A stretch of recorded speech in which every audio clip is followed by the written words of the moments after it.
Ang hirap mo bitawan, alam mo ba yun? Malamang oo. Kaya ang tapang mo manggago.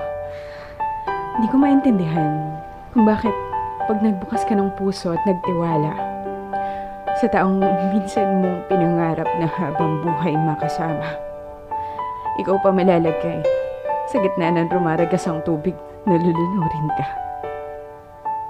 Pinagtatanggol kita. Kadalasan sa sarili ko. Pagod na kasi yung iba na pagsabihan pa ako kasi di naman ako nakikinig o kaya pinagtatakpan ko tumbong mo. Pero hindi ibig sabihin ako mismo naniniwala. Kasi putya, pati palusot mo ako na mismo tagagawa. Ano ba sa palagay mo? Okay lang sa akin na dati ikaw pa nagbalandra ng password mo sa social media. Na take note, hindi ko naman hiningi. Pero since nag-demand kang buksan ko, ginawa ko naman. Pero hindi. Hindi ko na ngayon mabuksan. Sinubukan ko kasing silipin nung aking napapansin na puro public post na lang nakikita ko. Nung parang ang dalang. Pero alam kong ganong oras sa Facebook ka nakasalang. Hindi na rin ikaw at ako ang DP. Naka-private na rin relationship status mo sa FB. Maliliit lang yan.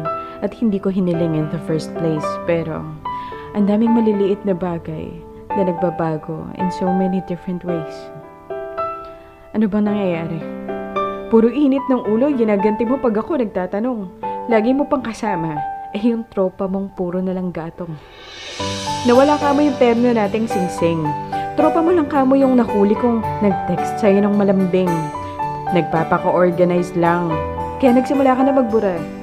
Hindi ka na matawagan sa mga panahong lagi tayo dating magkasama. Nawala ng signal, nawala ng battery, naiwan ng cellphone, pero nakapag-upgrade ng town hall sa COC. Daldal to para sa'yo. Sa akin, tawag dito sugat. Hindi ako leletra kung walang namumuong bagong pamagat. Wala akong hahanapan ng gamot kung hindi may sakit at kung walang titignan, ay di mo ko gugustuhin pumikit. Huwag mo kong ibitin sa purgatorio ng iyong damdamin.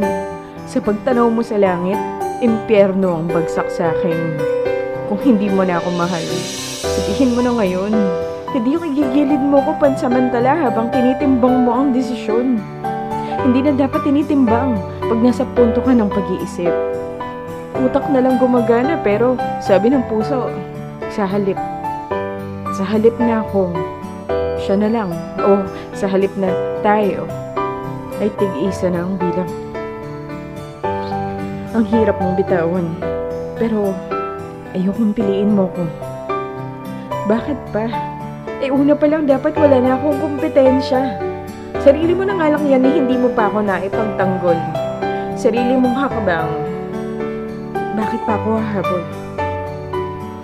Sa pagsara ng pinto sa iyong paglabas, manghihinayang ako. Hindi sa ating bukas, kundi sa mga nasayang na oras. Sa pagsara ng pinto, hindi kita sisilipin. Oras na mag-isa, sarili gagamatin.